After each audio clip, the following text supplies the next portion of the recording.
milking them.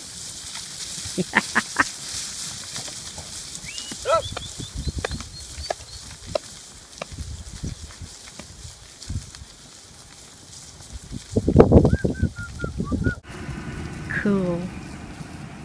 Man, wonder how many cows that was. Oh Lord, hundreds.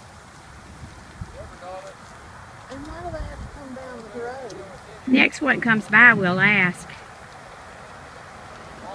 Oh man, yonder's the cowboy right over there. Hey.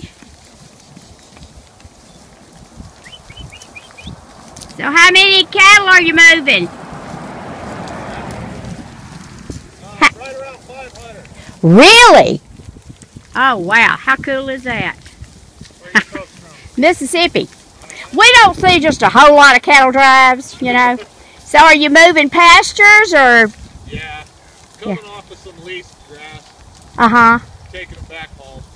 Taking them back home. Yeah. Okay, I just happen to be a writer. I'm an author.